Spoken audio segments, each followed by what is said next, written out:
हाय, myself Umang Patel, MD making doctors organisation. और आज हम हैं Fergana medical institute of public health जो उज़्बेकिस्तान में है। हमारे साथ गुजराती स्टूडेंट है।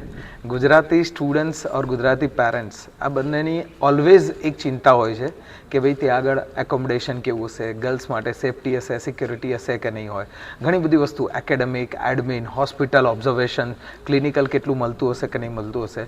તો આપણા જોડે ગુજરાતી સ્ટુડન્ટ્સ છે, તો let's explain all things about the ફરગાના medical institute.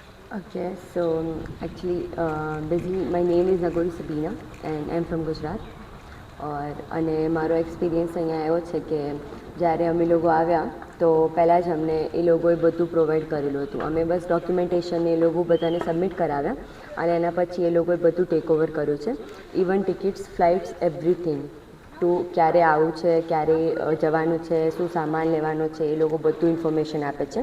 પહેલાંથી બધું સમજાયેલું હોય છે કે કઈ રીતે શું કરવાનું છે ને ઉમંગ સર, ગુલામ સર સ્પેશિયલી એ લોકો બહુ જ હેલ્પફુલ છે। અને આફ્ટર કમિંગ હિયર ઓલ્સો આપણને એક પણ કોઈ બી ક્વેરી હોય કે જેસે કે food related, hospital related, like health related, even જેમ કે છોકરી છે તો છોકરીઓને કોઈ પર્સનલ પ્રોબ્લેમ હોય, કંઈ પણ હોય તો તમે એમને ડાયરેક્ટ કોલ કરો એ ત્યારે સમસ્યાનું નિવારણ લાવે છે।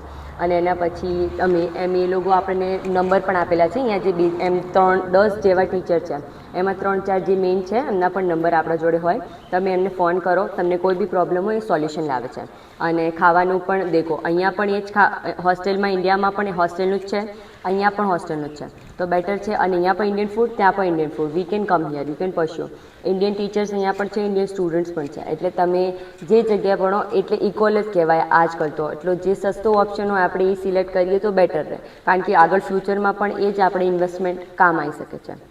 અને પછી બીજું સર, નીટના ઘણા બધા વિદ્યાર્થીઓ જ્યારે નીટ એક્ઝામ આપતા હોય છે અને પછી એમના થોડાક ઓછા માર્ક આવે અને એ લોકો એવું વિચારતા હોય કે ઓછા માર્કના કારણે મારે BHMS કે BMS કે પેરામેડિકલના ઓપ્શનમાં જવું જોઈએ કે પછી MBBS અબ્રોડમાં કરવું જોઈએ, તમારો શું ઓપિનિયન? દેખો, આપણે બીજી કોઈ ફિલ્ડ પણ લઈએ તો પણ આપણને ખર્ચો તો એટલો જ થવાનો છે અને ડ્રીમ પણ આપણો એટલો સેટિસ્ફેક્શનલી નહીં રહે, કારણ કે આપણો ડ્રીમ MBBSનો હતો। તો હવે આપણે જે પણ ચેન્જીસ લાવીએ એ હિસાબથી બદલાઈ જાય, એટલે એના કરતાં આપણે બેટર છે કે અબ્રોડમાં જઈએ કે ક્યાં પણ જઈએ, MBBS તો થવાનું જ છે। અને આજકાલ જે આપણે BMS વગેરે જે પણ ફિલ્ડ લઈએ છીએ તો એમાં કંઈ એટલો ફાયદો એવું દેખાય એમ નથી, કારણ કે એની બી બહુ બધી બ્રાન્ચીસ નીકળી ગઈ છે। તો બેટર આપણો જે સપનું હોય એને સ્વીકારીએ આપણે અને MBBS કરવાનું, તમને અગર મરજી હોય તો એ જ સિલેક્ટ કરીએ।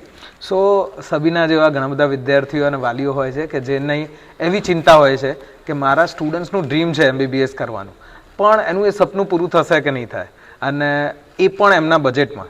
તો Fergana medical institute of public health એ એવી ગવર્મેન્ટ યુનિવર્સિટી છે જેની ફીસ પર સેમેસ્ટર 1,50,000 છે અને માત્ર 1,50,000ના બજેટમાં તમે પણ તમારું ડૉક્ટર બનવાનું સ્વપ્ન મેકિંગ ડૉક્ટર્સ ઓર્ગેનાઇઝેશન સાથે પૂરું કરી શકો છો।